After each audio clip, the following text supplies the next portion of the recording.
AI changes every day.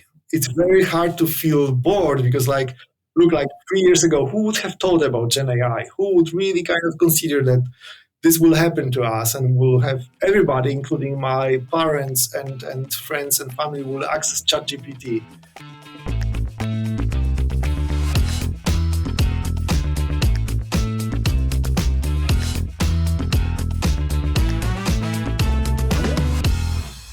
Welcome back to the AudioLife podcast, where we tell your story in your voice.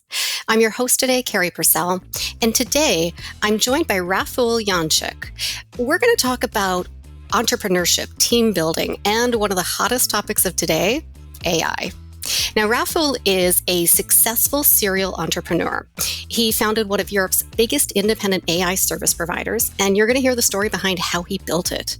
After spending a decade in the Silicon Valley, he got truly inspired, and he'll tell us all about it. He's also a triathlete, a family man, and an author. So I hope our conversation will be wide-ranging, covering work, AI, and the journey that led him here today. Rafal, welcome to the show. Hello, Carrie. Thank you for having me. Hello, everybody. Now, you're joining us from Poland today, is that right? Yes, I moved back from San Jose, California, where I spent the last 10 years, to my home country, Poland. Actually, the country where I built a company that was like part of the subject of the book we both wrote just recently. And I live in the beautiful city of Gdańsk, so the city where I can enjoy the pure view on the sea every single day, and one was probably the happiest places in this country. So beautiful. And the book that we're just mentioning is The AI Revolution: Thriving Within Civilization's Next Big Disruption. Now, as Rafal said, we're co-authors on the book. If you listen to our podcast, you might have heard a few of our other co-authors because it's an incredible network from all over the world, from all kinds of backgrounds. And these are stories we really want to share. And in Rafal's chapter, you actually will hear the story we're going to share today. Now, we'll tell you a little bit more behind the scenes. We might save a little bit.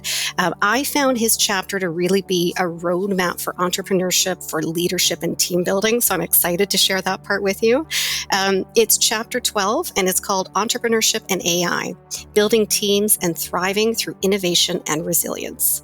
So that journey started, you were in California, you were in the US, you had, presumably you were doing some kind of work. I don't know exactly what it was, but I think you had good work there. And then something happened to kind of change your perspective, change your journey. Tell us a little bit about that. What were you doing for work? Why did you leave the US, go back to Poland? Right. So I spent beautiful time in San Jose, California, building the business for the British AI software services company at the time. I was one of the senior executives. My goal was to establish, build, and develop the business and operations in the United States. And it became super successful again. When I arrived, that was probably one of my first business contacts with the United States, but we managed to build the team in the state of Washington. We managed to build a sales office in San Jose. We managed to establish the nearshore team in Mexico, in Guadalajara. So all of this went super well. After 4 or 5 years, the size of the business in States exceeded the size of the European operation. So it was like a massive success. But typically for me, I get bored when things get too easy. So it was very successful. The company was doing well. Everybody was happy. I was happy. I had most probably the best paid job ever in my life. Mm-hmm. And then I felt like I need to move on. I felt like I'm missing something that would drive me again, that would push me again. A challenge. And then I started attending all of these famous Silicon Valley meetups, webinars, seminars. And I realized this is the time, this was 2015, 2016, where I realized it's the first time AI has a real chance to become practical AI, because there was enough data gathered by companies, governments, people. The computing power was getting there. So GPUs were already popular and were inexpensive. Plus, the academia has provided enough algorithms, enough papers, enough research to feed it. So I felt like it's now or never. It's like this train started moving, and I felt like I will put a bet into this. And I remember I came back once from the local Santa Clara conference when I've met, I didn't know who he was, but he was super inspiring. It was Andrew Ng, one of the fathers of AI. And I told to my wife, look, honey, I need to change something, and I will start a company and we'll be doing AI. And she was like a bit hesitant. She trusted me in a way. I said, look, we have some spare money. I can carry on for some time. and then I said, but I believe AI is going to be my passion, my job for the next decade at least.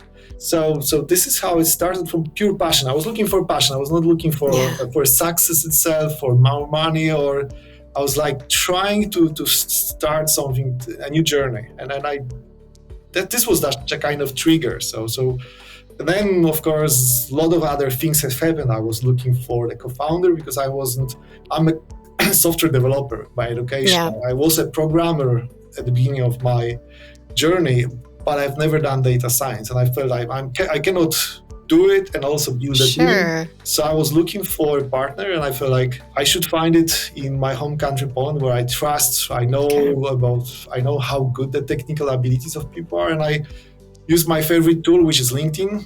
I search for like a few days. Please find me people with practical AI experience. And in the country of 40 million people, I found 3 people. People that were non-academia focused data scientists. So 3 people who had really practical experience, who could say, I've done a few projects, they are working right now, they're being deployed. And I've met 2 of them, I traveled to Poland, met 2 of them. And one of them was like passionate enough, or the same passionate as me.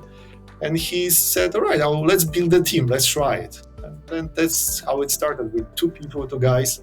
One building the team in Poland from scratch, because again, from the ground up, training them, nurturing them, giving them all the necessary information how to build first machine learning models. And the second guy, me, on the West Coast, traveling like every day from San Jose north to San Francisco, stopping on the way, meeting CS level people at various companies, getting them equally excited about my passion, and checking if they would like to become our first customers. So that was the kind of first few years was fascinating. It was pure.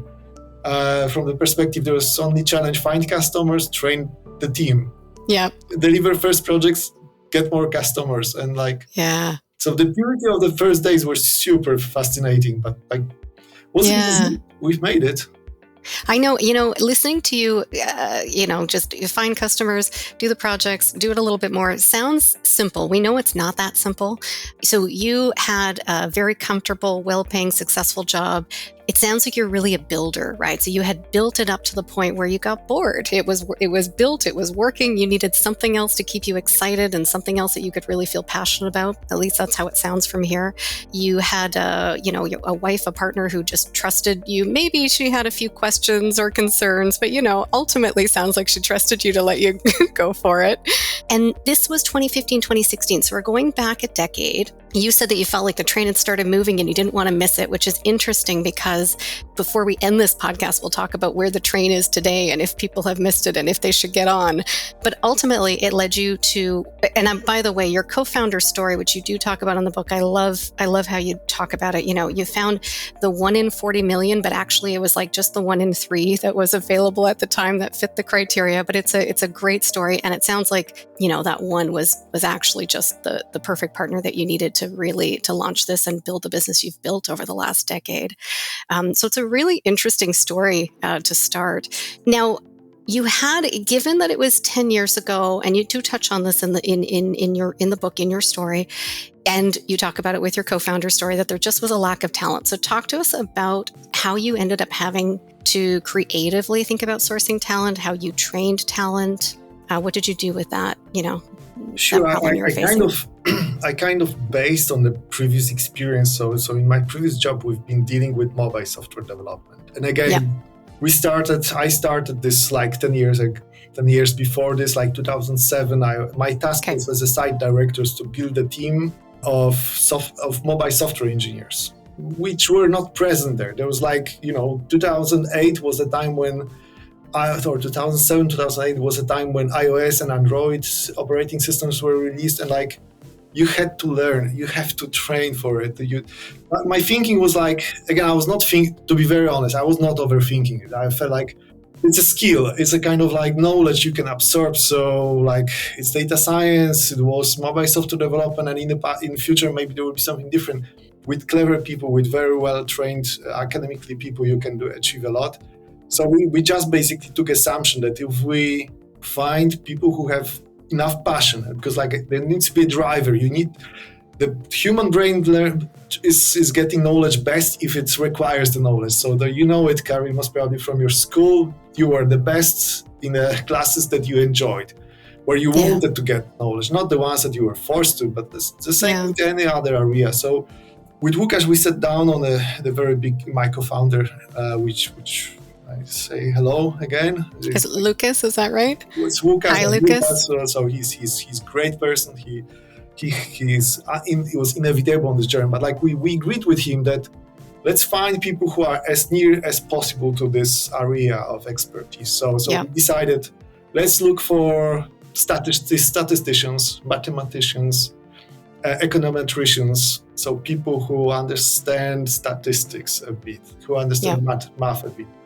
We've added a number of super passionate computer scientists who, the same as we, got excited about this idea. Okay, let's do AI. Let's do AI. And I have a number of friends from my previous job who called me and said, hey, I know I'm expensive and I know I'm not a data scientist, but I accept the salary cut for the first year. I can accept half of my salary if you just allow me to get on this train with you and travel. So I think every interview we had for the number of years, my main criteria, because I was not doing the technical part, Łukasz did, was to hear from the person when I asked, why do you want to join us, was to hear, I have this intense passion for AI.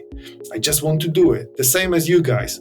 And this kind of cemented this first team of 20 people, which in my experience, the first 20 people, which is this magic team, the first people, the pioneers who will join you and follow you no matter what. Yes. And we sat in the first office was super simple, like in some kind of industrial area of our city of Łódź in Poland. There was one on food bar. There was nothing fancy there. Still, we all remember this first 2 or 3 years as the fascinating time when we started the journey and we kind of like opened a new area in a place where it did not exist. So I think my experience says like, if you really want to achieve something, you will achieve something. And if you want to learn, you will learn. So that's like, I have fond memories, but of course, looking back, I must probably check with my wife and few friends and family members. It was not always as happy moment. Now memorizing is only the positiveness that stayed. Yeah. But there were troubles, there were like issues and expectations about like when the business will move, when it will achieve some profitability, etc. So all of this was like there as well. Just not to kind of present this false story of like it was only successful. It wasn't. Yeah. There was like a quite pitched sinusoid, I would say. Yeah. It's a building process, of course. So you talked about the first two leading to your team of 20 and how that 20 is sort of that magical, they're committed, devoted in a way that they've helped you build what you've built, right? So they have that buy-in in a way that others may not. Of course, there's ups and downs. We can talk about that as you want to. But I'm curious, so at this stage, what kinds of projects were you working on or looking for? Well, that's also funny. So what I found out quite quickly in the first 6 months that this was like a false start. This like the word like the I'm a big believer in Gartner's curve of hype, where people talk a lot about the technology. Everybody gets fascinated about something.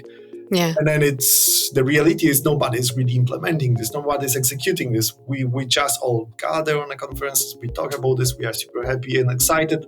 And actually this kind of time of productivity comes later, a few years later. And then this is the case with the company was called Enigma Pattern at the time. Now it's renamed to Digica.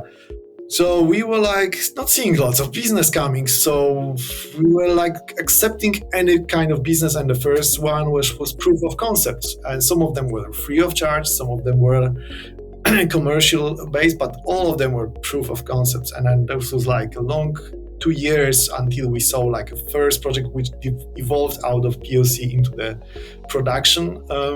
I would say we were kind of like open enough. So the story of the company is like first two industries that were ready at the time to invest in AI were defense, and second was healthcare. And then with defense and healthcare, we ended up having a number of projects, first POCs, that we were like testing. Let's say, for instance, how to classify drones on the open sky, how to improve radar technology. But we also had a number of scientific researches, like the biggest one, or the one that was the most complex, was like how to create a way of training models with synthetic infrared pictures. Training on synthetic pictures at the time was a challenge. So you generate pictures and you have to find a way so that the model treats them like a real one, so that it can later on classify real ones as objects that you want to find. But infrared was a completely different level of the challenge, because you had to understand the distribution of the heat of different objects. And we started with cars to simplify, but of course we went into the story was about classifying military objects. But like cars were on the first, as the first target, and you had to understand that actually the bumper is the part of the car that is heated less than, let's say, engine, and the windshield, the front windshield is more than the back. All of this kind of was necessary. So sometimes we had to invite people from academia, like professors from the given field. Like we had a training with radars. We had a training on the military university of Warsaw, for instance. And send people, because like nobody can, you cannot get the radar information or radar technology from YouTube. No, it's classified. You had to, and you had to understand the domain. You cannot just treat data as like any data is. And some people say like it's just data. It's not. It's a domain knowledge that you need to possess. You need to understand before you really go into creating models based on that. So I think that was a fascinating part for everyone, because like we had to, those statisticians, mathematicians. We have one person who was like a quantum physician as well. So all those people from very different fields of the sudden were like trained in data science field, and some of them were trained in telecommunications. It was preventive maintenance of the telecommunication equipment, or some military information, which when it comes about like how the battlefield is observed by officers, how do they, what's important for them on the battlefield, which elements are crucial. And so I think we all developed a lot in terms of like the knowledge about different domains. And I think this was equally fascinating as learning data science, was to see how different industries are built, on which concepts they are built, which was important, what's not. So I think it was a long learning curve for all of us. I hope I answered this question, and it's like, stop me, because I can, it's like, for me as a founder, it's like fascinating story, which I can talk about, but like I know we have limited time, so I wish to. That's okay. Now, I found it very, very interesting. I thought you chose a great example for people to really kind of visualize the work that you're doing, and also the, kind of the boundaries that you're pushing, right? So I thought that was so interesting. I have 100 follow-up questions, but the one I'll pick is, I had asked you what kinds of projects you were doing at the beginning. What kinds of projects are you doing now? How does it look different now? I think the main difference is like we moved from, in terms of the maturity of deployment. So like when you think about the first projects where the final result was a good report, like describing what we found out, what the model found out, and us being able to deliver the information to the senior execs on the customer side. Then now you are talking about that full deployment in cloud or on the edge devices, and also ability to scale up. It's like it's not about like creating the successful model that works now. It's about a model that works now with the current data, and the data that will be provided later on by the customer when the model will get retrained, and also scaling up from maybe one location of the customer to multiple locations all over the world. So it's like, I think the nice part for me is like now I'm getting back to my roots, which is a regular software development, where the good architecture is required, where you have to plan for scaling out the systems. It wasn't present at all at the beginning. I remember first few projects where I kind of like was curious how the code looks like, what's there. And I found no evidence that there's lots of architecture down there. And then like code review was like so data scientists are not software engineers. It's like, let's be clear about that. It's not, I hope nobody gets offended by that, but I realized quickly, you need to have very different skill set. So now this team is being surrounded by more and more software developers and architects to be able, and also project managers who can build more complex systems. I think that's the difference. I really was, let's prove that something works with our data, that we can benefit from AI. Nowadays, it's like, right, the customers are ready for full journey, not just kind of like nice teaser or trailer. They want to see the full story from the beginning, from the requirements and idea towards the finish line. Yeah, that makes sense. And now for a word from our sponsors. Ready to share your stories and life philosophy? Or capture those of a parent or grandparent? Or maybe a corporate package is right for you to build connection across your workforce and add value to your clients. Visit audiolife.io today to learn more. Our listeners will get 10% off using discount code GIFT10 and order number AudioLife Podcast. AudioLife, where memories find their voice. You talk in your chapter in the book about kind of a formula for building the right diverse team. You do talk a little bit about the difference between, computer scientists versus data scientists and your background versus the team that you had to build. But you suggest for people that kind of the formula for the right diversity in the team is 10% researchers, 40% applied data scientists, and 50% ML engineers or developers.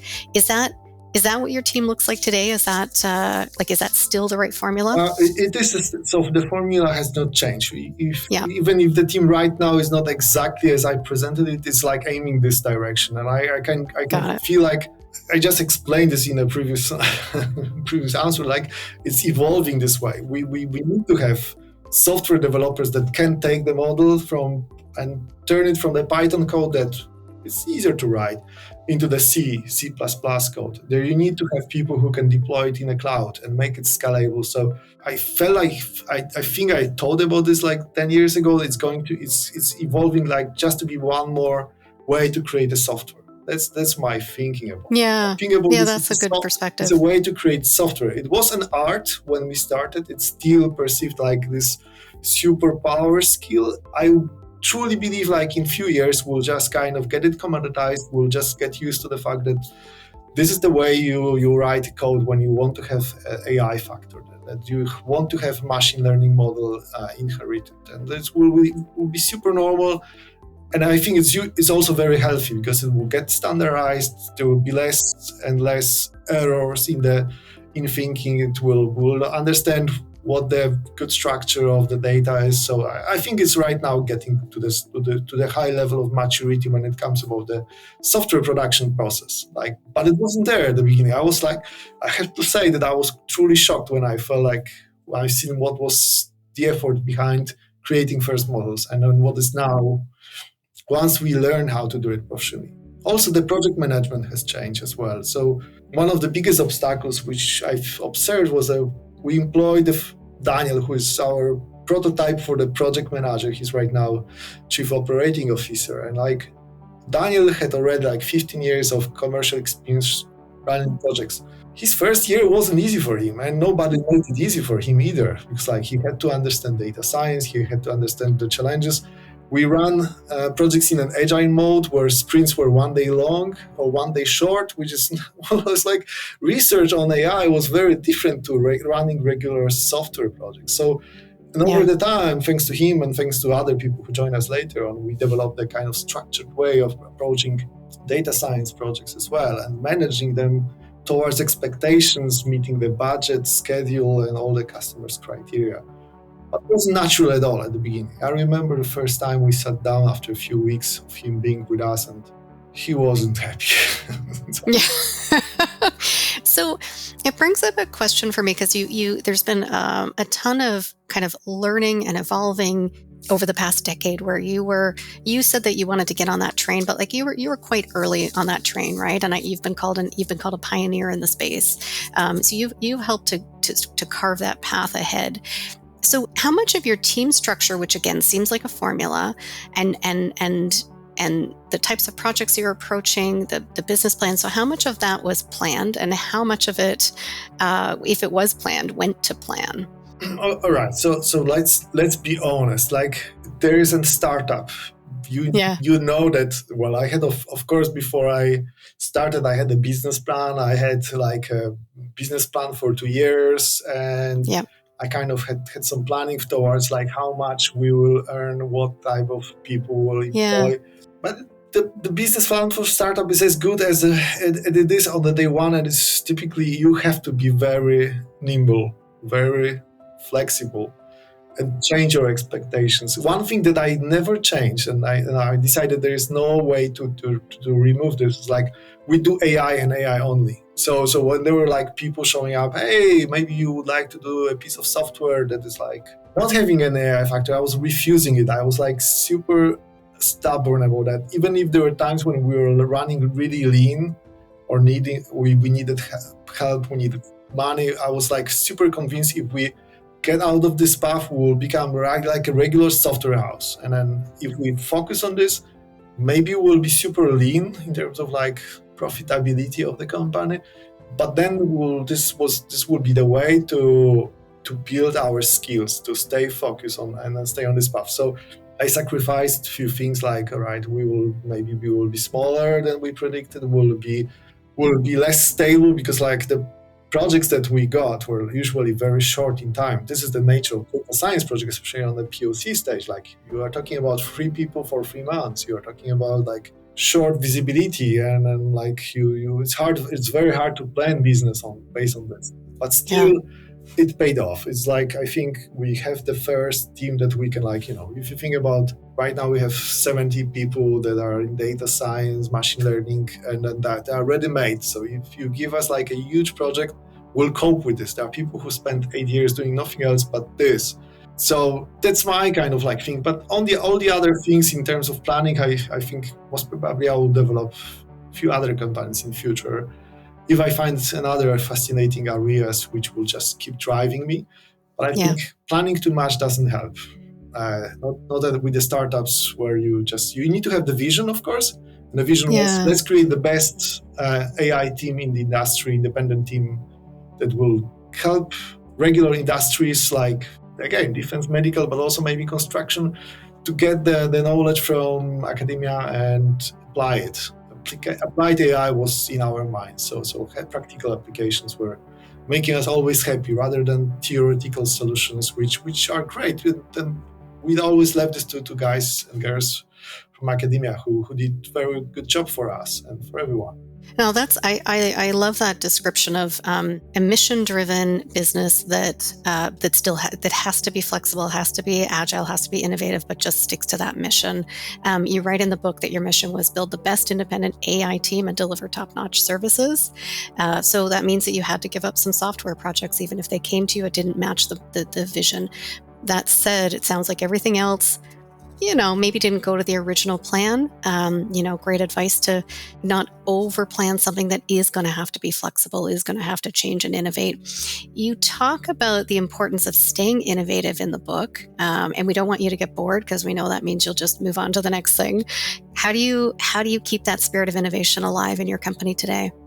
First, there are 2 factors. One, that, as you know, Carrie, because you are in the same field as I am, AI changes every day. It's very hard to feel bored, because like 3 years ago, who would have thought about Gen AI? Who would really kind of consider that this will happen to us, and we'll have everybody, including my parents and friends and family, will access ChatGPT, which is like most probably the embodiment for every single person, regular person of AI. But then looking in future, like we are going soon to benefit from AI agents, and we'll be everywhere. We'll be just communicating with Siri, asking to transfer our money, pay our bills, research where the next available dentist appointment is in our area, like talking to AI. Just this will happen very soon.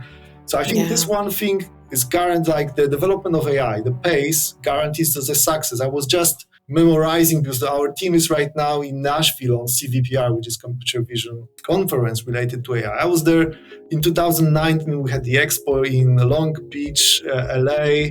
And then the main topic was generative adversarial networks, GANs. So that was the topic, and like everyone was writing papers over this.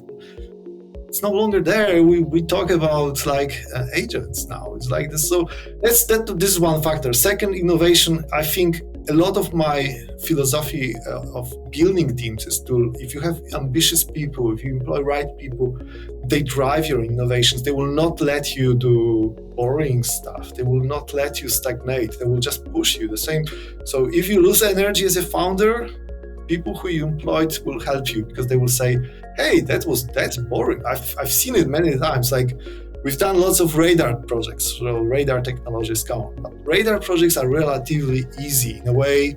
Once you have the data, then you can build a model, and it will have great precision, nice recall. It will run, and it will. So I've seen people who did few radar projects and were coming to us saying, I don't want to do it again. I know enough. And they were like asking, could I have a healthcare project? Could I work with, I don't know, CAT scans, MRIs, etc. There is no choice. You have to. Curious minds, intelligent people need a change. So I understand this completely. So, like, moving people around is another skill that we possess. Like making sure they never get bored. So I think that's great. Industry is driving it itself, and a very good team is driving themselves, and then pushes the company and management to provide enough curiosity in projects we do. Yeah, wonderful answer. So let's talk a little bit. We've talked a lot about work. We've talked about kind of how you built what you've built, and some really key points that people can follow, right? The structure of the team, the vision and mission driven approach, staying innovative. I love this kind of, if you have those really curious, intelligent people on your team and they're getting bored of the same kinds of projects, right? Being able to circulate and let them focus on new projects where possible. Okay, what about home life? What is a favorite AI hack in your personal life? Oh, that's a good one. Because I use a lot of my ChatGPT solves many of my kind of problems, but I dislike boring tasks like creating presentations.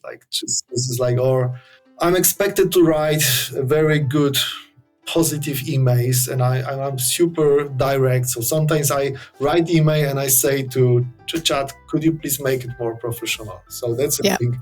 My German is not as good as English, so when I want to write to my German customers or colleagues, I write few lines I describe what I want to write, still in German, then I generate German email. I check this so that I can keep learning, but this makes my life so much easier rather than creating semi-correct sentences. So I think this is most probably correcting my emails, making them sound even more professional or grammatically correct when it comes about German. Then it's that's my typical usage. That's my trick. On the other hand, structuring presentations, planning, that makes a trick.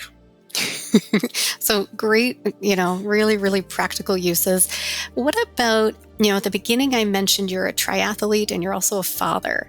Those don't lend themselves to AI applications, but if that's where your mind is, if you kind of approach things AI first, have an AI mindset, there are probably some applications that you are using.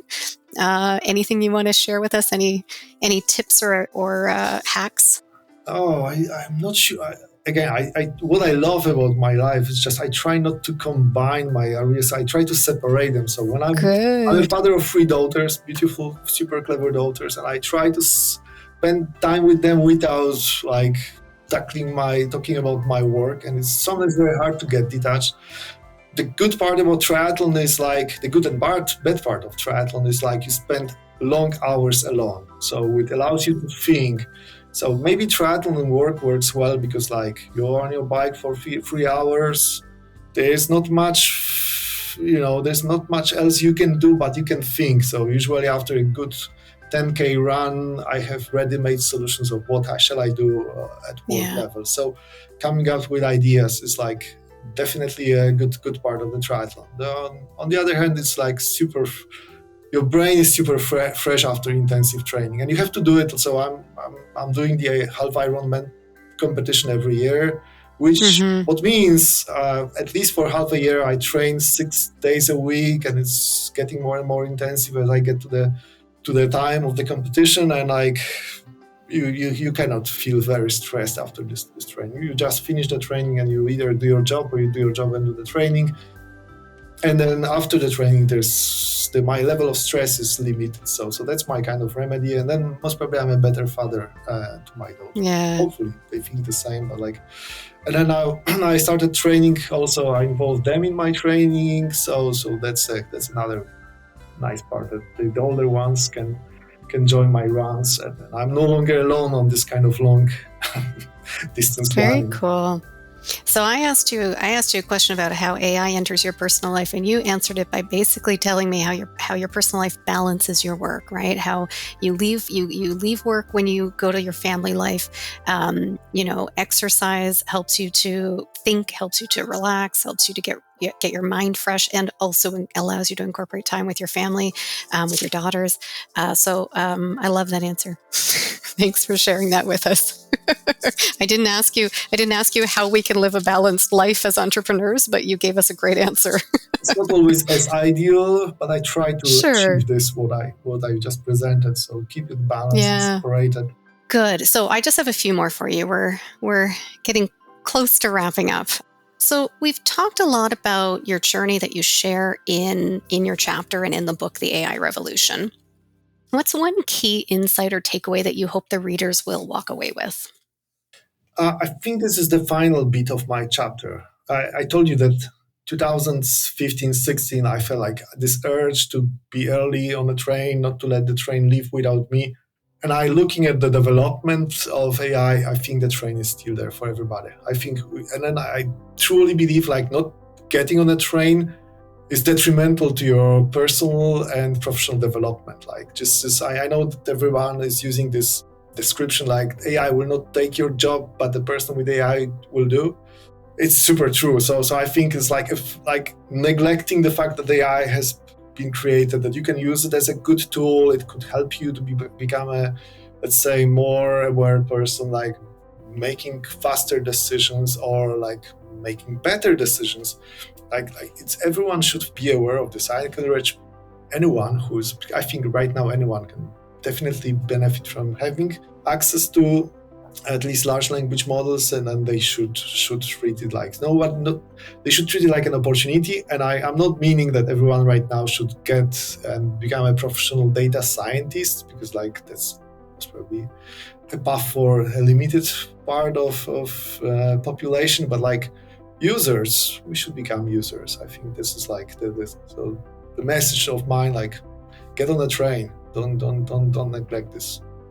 Yeah, I love that because, again, you felt that urgency 10 years ago. So people listening probably, a lot of them probably didn't feel it 10 years ago, but they might feel like they missed it 3 years ago, right? Or even 2 years ago. Like they might be sitting there today saying, is it too late? And I think it's really reassuring to hear from somebody who's been a pioneer in the space, who's had the journey you've had, to say, you haven't missed it, but it's a good time to get on. So I really love that closing message. I believe so. I also put this quote, like a lot of my friends from Israel have this saying, like, when is the best time to plant a tree? It was 20 years ago, but if you didn't do it at the time, do it now. It's super clever, like thinking that something happened and then actually you should have done it. That doesn't make a difference. The difference will be made by you doing it. So like I truly believe that it's not too late. And even if you are an entrepreneur who would like to build AI business and have a good product or solution or a service, the world needs more good solutions. That's and I don't think it's too late. Definitely not. Amazing. And I will say, for those entrepreneurs who want to build that business today, Rafal's chapter gives you really a roadmap that you can follow. So you can take those 10 years of learning that, he struggled through and maybe have an easier start. So for everyone listening today, how can they learn more about your work or connect with you? I think my LinkedIn profile is like definitely the best gate to me. You can book appointment with me by just doing one click. I made it super easy for everybody. Awesome. So right now I'm kind of like most probably more accessible than I was in the past. So you can book the appointment with me. Write me an email. Its personal email is there. I will definitely respond. I will help whoever wants to get help with getting into AI or just building their company, building a own business, or just creating a business in United States or creating a business in Europe, because I will from one side to another. So helping European companies to build business in States and then building European subsidiary for the American company. So it's like I'm available. I think this is the time in my life when I'm super happy to return. Give back. Amazing. Such an awesome offer. So thank you for that. That's very, very cool. So, we're always limited on time. I could talk to you all day, but I have to stop my questions. Is there anything else that you wanted to share with our audience that I haven't asked you yet? No, I don't think I have anything specific. Again, the final message that you've approached already is super true. Just if you haven't done it yet, download any version you like of large language model. It could be ChatGPT, which is my favorite, and then try to work with it. Just try to benefit from it. See what's there for you. And if you want to get into the world of data science, and there are various ways, there are free lectures, you can learn it basically for free. But find the fun. If you have passion, then you should be good. That's my message. Amazing. And I'll just show the cover one more time for the AI Revolution. I highly recommend Rafal's chapter. You'll hear diverse authors from different domains. Some are more technical, some are more, some just fell into AI in the last couple of years. But Rafal's really tells us his journey, and it is a really, really good roadmap for entrepreneurs, for team builders, for leaders. You got to hear some of it from his mouth today, so I'm so excited you joined us. But I loved reading the story, so I hope you will too. You've been listening to another episode of the AudioLife podcast, where we tell your story in your voice. I've been your host today, Carrie Purcell, joined by Rafal Janczyk. And if you like what you heard, don't forget to rate our show and subscribe so you never miss an episode. We'll be back in 2 weeks. Thanks so much. If you like what you heard today, consider recording your own AudioLife private podcast or giving one to a loved one for a unique and memorable gift. Today, AudioLife listeners will receive 10% off using discount code GIFT10 and order number AudioLife Podcast. Also, remember to rate our show and subscribe so you'll never miss an episode.